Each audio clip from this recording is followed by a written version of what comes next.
it is our judgment, and it is my judgment certainly, if you look around the world, the idea that we're going to put this virus back to going away completely, whilst not theoretically impossible, seems so improbable that basing scientific evidence on the theory that that is something we are trying to do seems to me a mistake.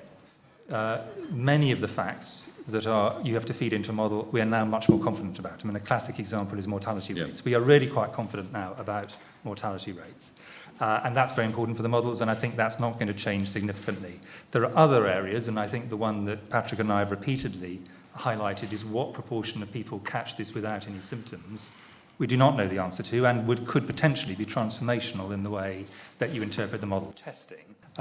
This track is broadly what the modelers would predict, which is a very, very slow initial period. It's doubling all the time, but from very low levels. And then at a certain point, the numbers start to get quite seriously large. The path has followed exactly the path in broad terms. There's always flex around the central projection, but the actual pattern of it is what you would anticipate an epidemic curve to follow. There will be a period until we've ramped our testing up in the community when if you just divide the number of cases we identify by the number of people who die, it'll look as if the mortality rate in the UK will be quite high. And I'm predicting this forward. This is not a retrospective point. I'm expecting that to happen.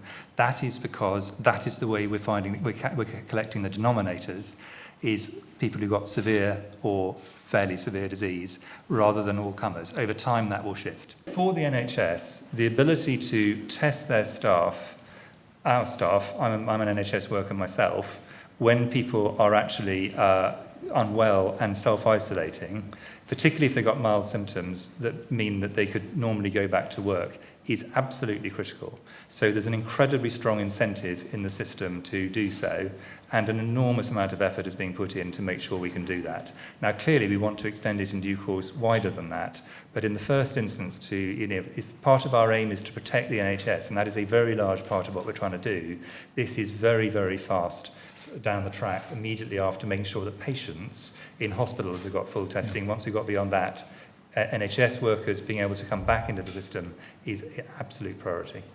If you've got a global pandemic, which is happening absolutely everywhere in the world, the idea that we can somehow contain it in the UK and then it goes away doesn't strike me as terribly plausible. You just look around the world, look at the maps, and then work out, is this virus going away?